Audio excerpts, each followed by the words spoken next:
This is a half-size vintage German violin I'm going to restore. Why restore old violin while kid violins are affordable? It offers clean sound, good projection, nice depth, and it rings. Hence, despite the painstaking process, I'm trying to transform one to a great violin.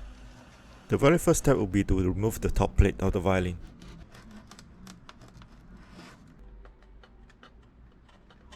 The label inside the violin, dated model of Jakob Steiner, made in Germany. This is tone bore, often found in an old violin. The tone bore is big and dense. It is because it's not bored into that size due to heavy usage of the violin.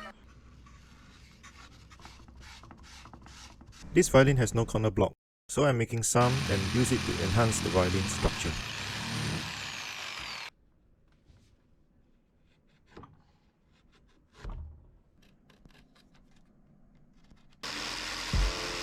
When the four corner blocks are glued, it will be trimmed down with a chisel to the nice shape and the right height.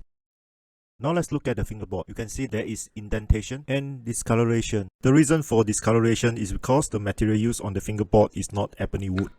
I'm removing this fingerboard from the violin neck. Now you can see clearly that it is made of white wood. I'll replace it with one that is made of the real ebony wood. Now let's look at the cleats of the backplate. They are small and old, so let's renew it to strengthen the joint of the backplate. I'm now cutting new cleat using a chisel to achieve the surface that has good contact with the backplate. The cleat will then be glued, clamp it down, and leave it overnight. The glued cleats will then be trimmed. We have now completed strengthening the body structure of the violin. We will now be working on the concave area of the top plate as well as the bass bar. First of all, I'll be securing the top plate on the cradle and start removing varnish residual. The very first step of the transformation will be to replace the old bass bar that is part of the top plate timber with a new piece of wood. I started by using chisel to remove the wood and then finish with a thumb plane. At this stage, I'm measuring the thickness of the top plate with a caliper. My target thickness for the upper part will be 2.5 mm. The south post and FO area will be 3.0 mm and everywhere else will be 2.6 mm. I began planing the top plate to achieve the desired thickness. Throughout the process, I'll be measuring the thickness regularly with my caliper and then plane again if I don't achieve the desired thickness. It will then be finished with a scraper. We have now come to an exciting moment. We'll be making a new bass bar for this violin. For a half-size violin, I'll be making the bass bar with a length of 241 mm and for the width of 4.7 mm. This is a very important process of making sure the bottom of the bass bar has a very good contact with the concave part of the violin top.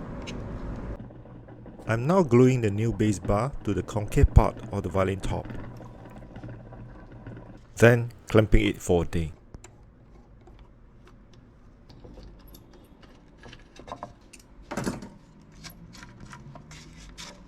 At this moment, I would like to trim down the height of the bass bar and bridge to 21 mm.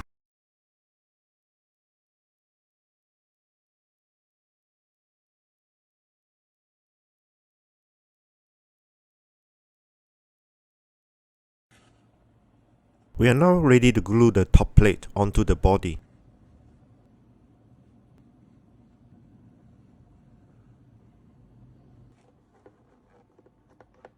When the body has closed up, it will be tightened with clamps all around the edges and leave it overnight.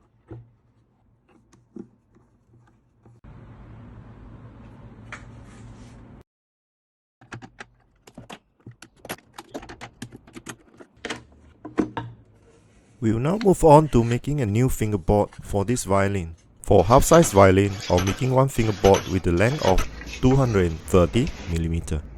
The fingerboard also be planed for the right thickness and curvature.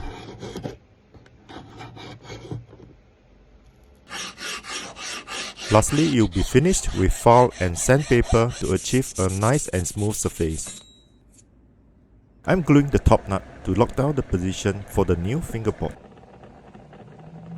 This will make it very easy for me to glue the fingerboard straight.